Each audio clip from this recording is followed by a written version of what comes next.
This is Magic and Mortar. Welcome everyone. Thank you for being here today. In today's video, I'm going to be showing you how to make these super awesome Crystal Spire Scatter Terrain pieces. In the video, I've got color schemes, how to do blue, pink, and this really cool metallic black crystal. I've got a couple of products that are very easy to use that make these look super professional. And I'm also going to be going over how to make this really cool ambient glowing effect that you see on the pieces in front of you. These are a lot of fun to make, super cheap, super easy to do. I hope you guys like this one. Let's go ahead and get started.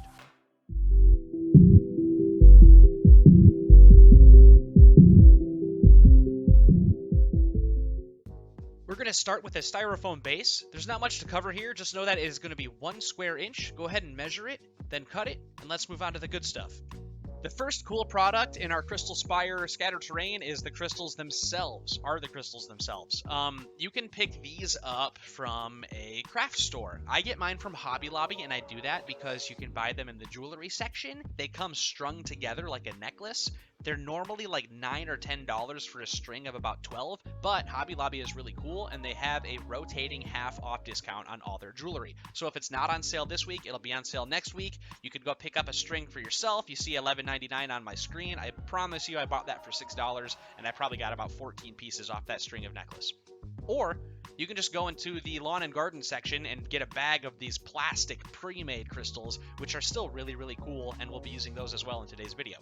Start off by making an impression with your crystal piece on your styrofoam. Just jam it in there so you can see kind of where it's going to set up, and then we're going to go ahead and grab a sharp blade and kind of cut out that recess. That way we have a place to nestle in our crystal pieces. Take a second and round off the top edges of your piece there, make it look a little bit more natural if you'd like.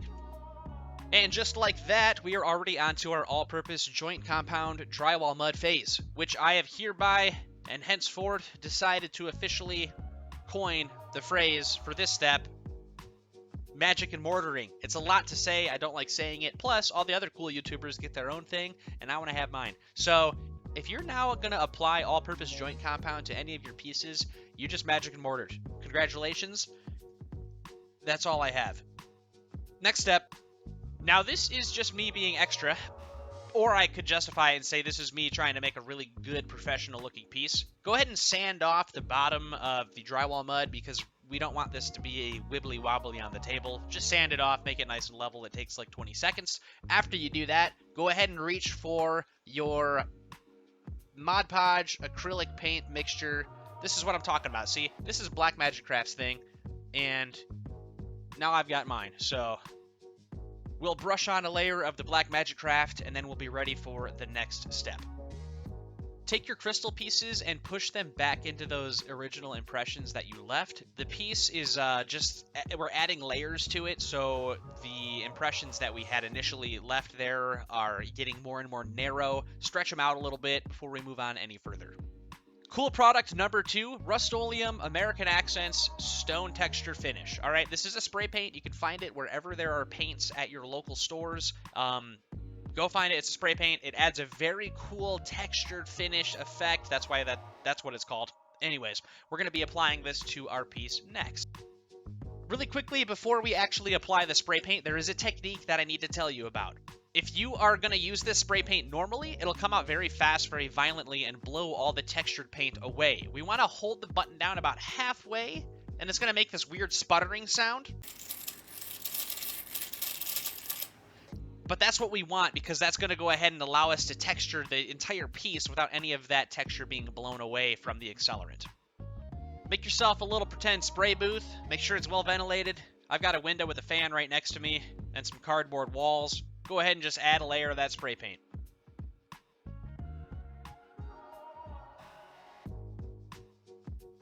All right, we're going to go ahead and get started with the painting process on our pieces here. Now remember, I have 3 different color schemes to go over. The one that I'm on right now is going to be for that metallic black crystal piece.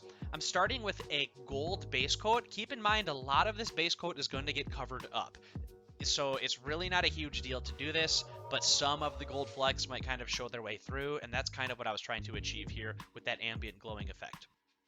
Next, we're going to go ahead and do our best to color match that crystal and then lighten that color up. So I've got a nice dark purple, and I'm going to go ahead and dry brush that purple to the edges that are going to be around that crystal obelisk piece. And then after that, we're going to add some more white to that purple. And we're just going to kind of do a lighter white dry brush on top of the one we've just done. This is the effect that you will achieve if you use this dry brush technique. Now what I did was I put the crystal piece back into that recess, and I realized I did not have nearly enough contrast for the peaks of the glow on that highlight. So you'll see what I've done is I'm going to go ahead and use a much darker purple along the inside edge of that recess just to draw a bigger contrast. Now if you're doing the pink crystal scheme, you're going to follow the same concept. You're going to have very light highlight colors on the edge with a darker color in the recess, and you're just matching that pink color to the pink crystal. When you're happy with the color, go ahead and just hot glue them into place and then hold them firmly so they have a chance to dry. Some nice white edge highlights on the crystals can look really good, so if you want to, go ahead and just get some white on your paintbrush and do a dry brush technique just to pick up those edges, give your crystal a really strong three-dimensional pop. This next step is going to go ahead and add even more contrast to the piece. I'm going to go ahead and use a shade wash here. I'm using my Citadel Nuln oil. You don't have to use one nearly as expensive. They're really small pieces, so a couple drops goes a long way. And it's the same for all three pieces, for all three color schemes. Just use a wash, drop it down right in the cracks there, and then build even more contrast for your piece. This next step is going to really help strengthen the ambience of our glow that we've created. Now remember, we have the crystals. We've started a really nice contrast being darker blue towards the center with a nice lighter turquoise as it fades away. Now what we want to do is add just a touch of white. Don't overpower that blue color. Don't overpower your base coat. We want to give it a glowing effect. Right now it just looks like somebody spilled paint on the ground. So go ahead and take a nice white dry brush and hit right over the peaks of any area that you've already covered with your base coat. Now, honestly, with all the work we've done, these pieces look beautiful on their own. If you're in a desert setting, or you're in a cave, or somewhere where the ground is not going to be very green, the piece could be finished. I'm going to go ahead and go on to some flocking to show you how we can further improve, or maybe add these crystals to a different setting where you're in a jungle or a field or something like that. When it comes to flocking a piece like this, there's a couple things I really want to point out we need to be careful of. So to begin, we'll be using a Mod Podge as our adhesive. You can use any PVA glue. I just use this one. It's what I'm comfortable with. You'll notice on screen that I am applying this very sporadically, and that's intentional. We've done a tremendous amount of work already on the base here. It looks beautiful on its own. We don't want to lose that realism and that texture we've created and those earth tones, so leave some of that dry on purpose so the flock will not adhere.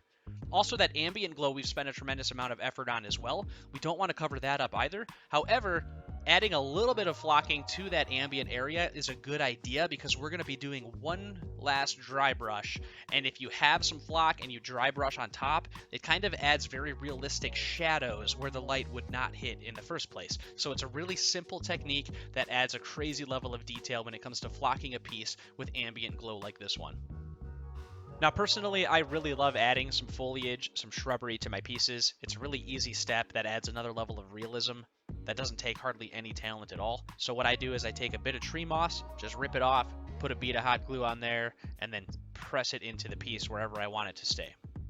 For this next step, we're going to be using some watered down Mod Podge. Any PVA glue will work. What we want to do is help solidify and secure all the flocking that we've just added to the piece. So with the watered down adhesive, if you put it on your brush and just very gently dab it down, bring it down to the piece, just dab it like I'm doing on screen here, and you can see the water doing all the hard work for us. It's going to go ahead and take all that adhesive into the nooks and crannies, and when it dries, it's going to be as hard as rock.